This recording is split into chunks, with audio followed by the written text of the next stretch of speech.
ہم صرف اللہ کی عبادت کرتے ہیں اور اللہ کی عبادت کرتے رہے. اللہ ہمارا خدا ہے, ہم اللہ کو ماننے والے ہیں, اللہ ہمارے لیے کافی. شاہ روز جزا نے ہم کو بتایا کہ اگر دنیا کل تمہارے سامنے آ کر, آقا نے فرمایا کہ اگر کوئی میرے ہاتھ میں سورج کو رکھ دے گا, ایک ہاتھ میں چاند کو رکھ دے گا, تب بھی میں اظہار حق سے منہ نہیں موڑوں گا. اور ہمیشہ مصائب میں, برے وقت میں, تکالیف میں اللہ کے رسول صلی اللہ علیہ وسلم کا وسیلہ دے کر بھیک مانگنا, اہل بیت کا وسیلہ دے کر بھیک مانگنا, امام حسین کا وسیلہ دے کر بھیک مانگنا, شہزادی جنت کا وسیلہ دے رہا. آپ کو معلوم یمن میں 1,00,000 مسلمان بچے مر گئے, دوائیں نہیں. یمن کی سرزمین کے لیے دعا کرو, اللہ کے رسول صلی اللہ علیہ وسلم نے اہل یمن کے لیے دعا کی. میرے بھائی, میرے بزرگوں, میری عزت دار ماں اور بہنوں, جشن رحمت العالمین میں یہ گناہگار آپ سے عرض کر رہا ہے, علماؤں کی موجودگی میں لب کشائی کر رہا ہوں.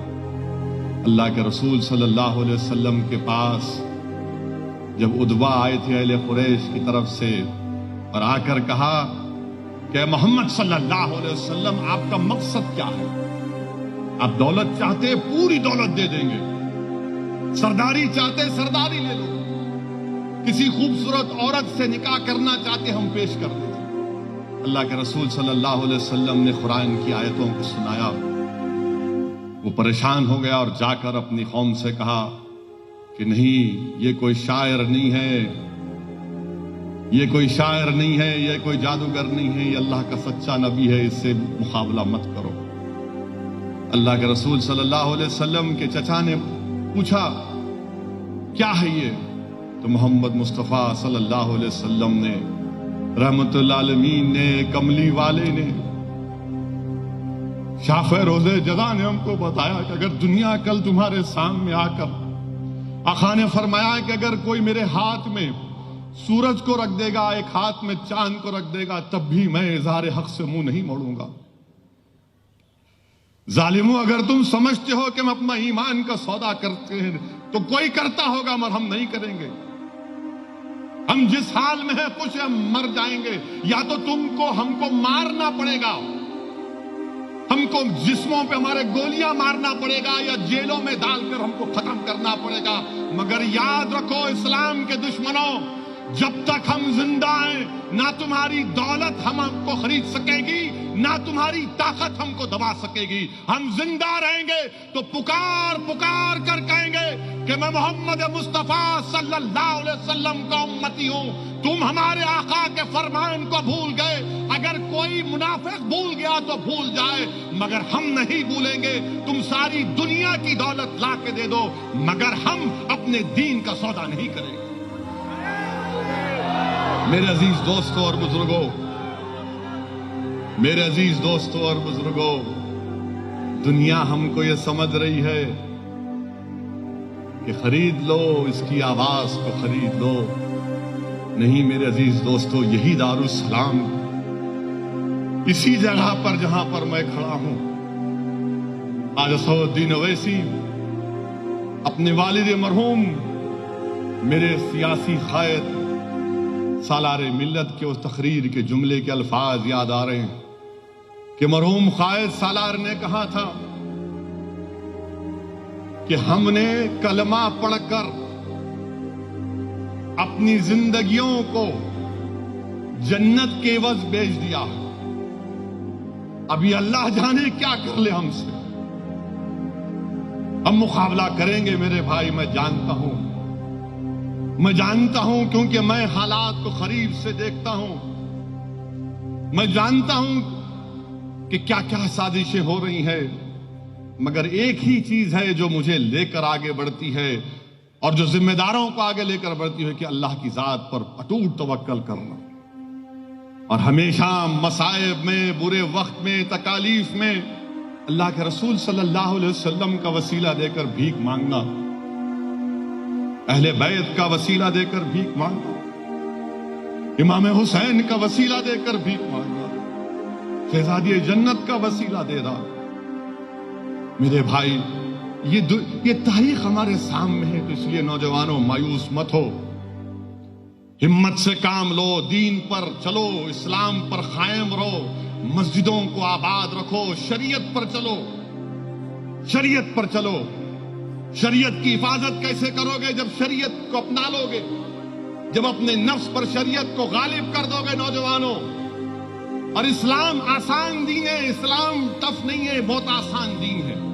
یہ دنیا بولتی ارے تمہارے پاس شراب نہیں پی سکتے، تمہارے پاس شادی سے پہلے عورت کو ہاتھ نہیں لگا سکتے، تمہارے پاس ایسا ہے ایسا نہیں۔ میرے بھائی، اللہ یہ جو دین ہم کو دیا ہے نا، یہ ہماری فطرت کے لحاظ سے اللہ یہ چاہتا ہے کہ ہم نیک بن جائیں، اس کی عبادت کریں، اس کا شکر ادا کریں۔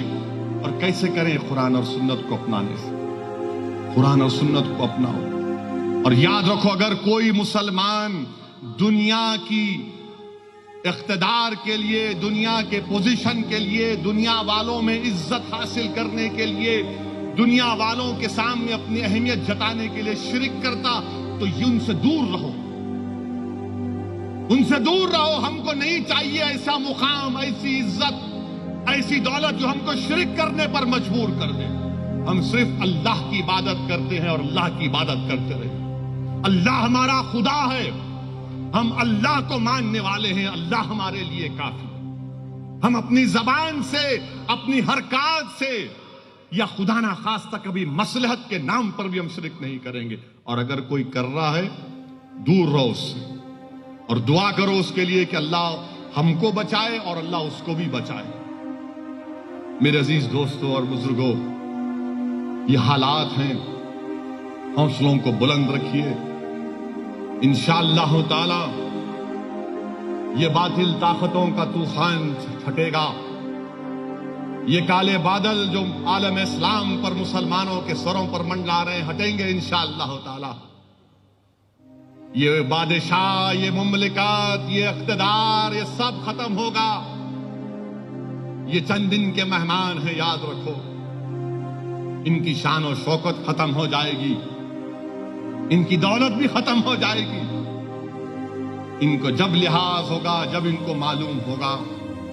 دعا کرو ان یمن کے مظلوموں کے لیے جو آج تڑپ رہے ہیں۔ آپ کو معلوم، یمن میں 1,00,000 مسلمان بچے مر گئے، دوائیں نہیں۔ یمن کی سرزمین کے لیے دعا کرو۔ اللہ کے رسول صلی اللہ علیہ وسلم نے اہل یمن کے لیے دعا کی، اللہ یمن میں امن قائم کر دے۔ میرے عزیز دوستوں اور بزرگوں، دین اسلام پر چلو۔ اللہ قرآن میں فرما رہا کہ اسلام میں پورے داخل ہو جاؤ، شیطان کے نقش قدم پر مت چلو، وہ تمہارا کھلا دشمن۔ اور ہم کیا کرتے؟ نہیں کچھ نہیں ہوتا۔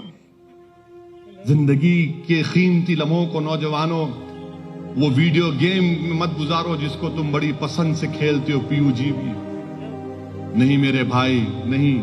تمہاری زبان پر تو درود و شریف کا ذکر ہونا، تمہاری زبان بار بار درود، درود و سلام، درود و سلام، تمہاری زبان پر یہی ہونا، تمہاری زبان پر حسبنا اللہ نعم الوکیل۔ نوجوانوں، تمہاری زبان پر استغفر اللہ ہونا چاہیے۔ جب تم یہ چیز، یہ عادتیں اپنا لو گے تو دیکھنا ہماری کامیابی ہوگی۔ میرے عزیز دوستوں اور بزرگوں، ڈرنے اور گھبرانے کی ضرورت نہیں ہے۔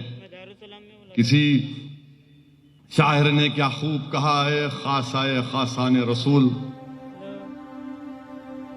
اے خاصائے خاصان رسول، وقت دعا ہے، امت پہ تیری ایک عجیب دور ہے۔ اے کشتی امت کے نگہباں، بیڑا یہ تباہی کی آن لگا یا رسول اللہ۔ ہم تو رحمت اللہ عالمین سے بھیک مانگتے ہیں کہ رسول اللہ اپنی امت کی خبر لیجئے۔ ہم اللہ سے بھیک مانگتے ہیں کہ پروردگار، ہم تیرے حبیب کی امت ہیں،